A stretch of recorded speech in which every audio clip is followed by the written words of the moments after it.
Good morning, everyone. I'm Dr. Harsha, uro-oncologist from Continental Hospital, Hyderabad. So I'm going to talk on neoadjuvant novel hormonal therapy for high-risk prostate cancer. So the key term in this entire study is novel hormonal therapy, which we are going to discuss in detail later on.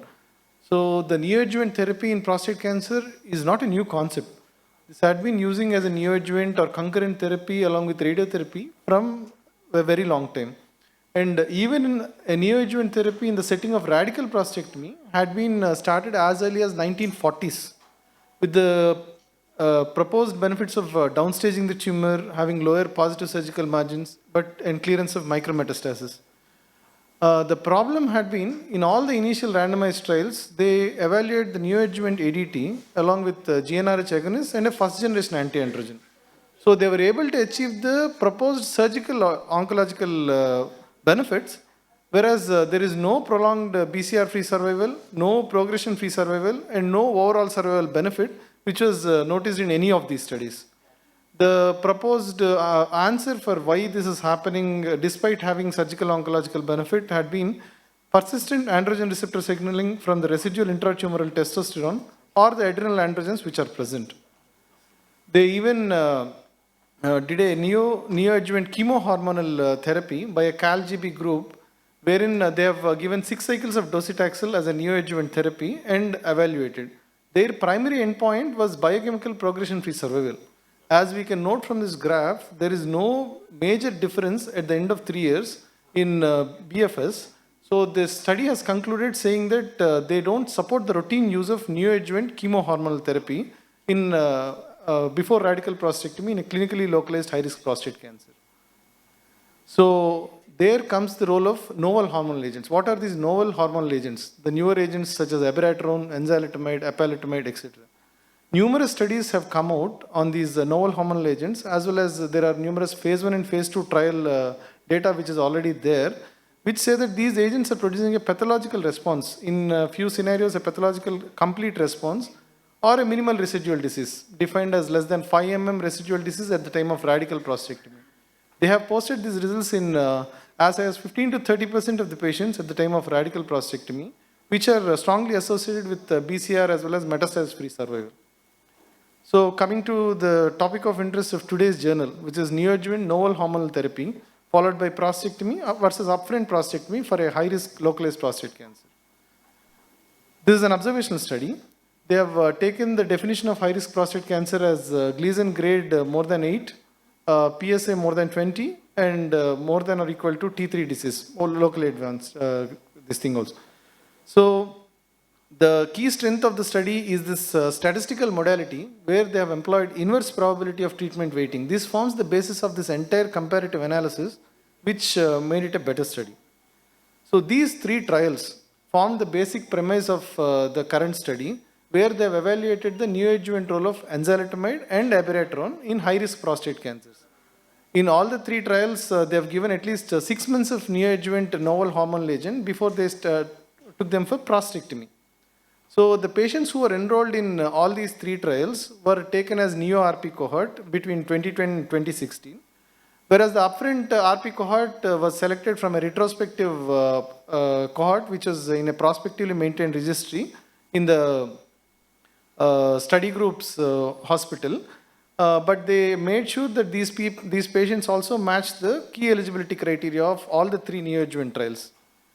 The only downfall of this study is the PSA screening and PSA follow-up in terms of timing, as well as the start of adjuvant and salvage therapy are not standardized. They are left to the discretion of the treating physician. So the primary outcomes which the study has defined for itself is biochemical recurrence and metastasis-free survival, which all the previous studies were not able to prove a benefit earlier. So the BCR they have defined as increase of PSA as 0.1 or receipt of ADT or radiotherapy or whichever came earlier. Metastasis-free survival as development of radiographic evidence of metastasis or death. So the median follow-up in both the cohorts is about 3.7 and 4 years respectively. So like I was mentioning, the key strength of the study comes from the statistical modality which they have employed, which is the inverse probability of treatment weighting. which is nothing but a propensity analysis of, as they have taken two different groups. They have taken a very heterogeneous cohort of 3 groups from 3 different neoadjuvant trials, as well as a cohort which was taken as a retrospective cohort from their registry. So they didn't know what all confounding factors each group was exposed to. So they employed this statistical modality, and they calculate the inverse probability of each patient and how much they could have been exposed to if they were included in the trial. So as we can see in this data, initially when both the cohorts were put together, the higher stage and higher group, higher grade tumors were more in the neo-RP cohort, whereas the RP cohort had the lower grade tumors and lower stage tumors. But when they matched them equally by using their statistical modality, we can see from the data presented here that both the groups are equally matched or comparably matched. That made the analysis more sound. So coming to the primary outcomes, it's very evident from this graph seen over here that the neo-RP cohort had a significantly prolonged time, and at the end of 3 years, freedom from biochemical recurrence is 59%. Whereas in the radical prostatectomy, where they have upfront radical prostatectomy, it's only 15%. The second primary outcome which they assessed was metastasis-free survival. Even here, the neo-RP cohort has scored far better, which is about 96% at the end of 3 years, whereas it's only 68% in the upfront RP cohort. However, the study has its own limitations. Like I mentioned, it's a heterogeneous cohort. It's not a homogeneous cohort which they have taken, and it's an observational study. And it has its own unmeasured confounding factors. Though the IPTW had taken into account majority of the clinical confounding factors, this had its own unmeasured factors. And the main problem came from the inherent selection bias, because we said that all the upfront radical prostatectomy patients are also matching the key eligibility criteria for neo-RP cohort. So if that is the case, then there might be a possible different disease or patient characteristics in the neo-RP group. And the second shortcoming is the short median follow-up, which is only for about 4 years. So this group has concluded that neo-RP group had an improved pathological outcome at radical prostatectomy with terms of lower staging, lower grade, and lesser positive surgical margin. And they have also able to say that these findings have translated into having a significantly lower risk of developing biochemical recurrence. And as they had a significantly lower risk, it also translated into a less adjuvant or salvage therapy after radical prostatectomy with a superior metastasis-free survival. Though this study can't give out any confirmatory findings as to recommendations, this can be confirmed by a randomized control trial, and this will ultimately serve to complement the results from phase 3 Proteus, which we are all expecting to come out of in 2027, with the preliminary results coming out in the next year.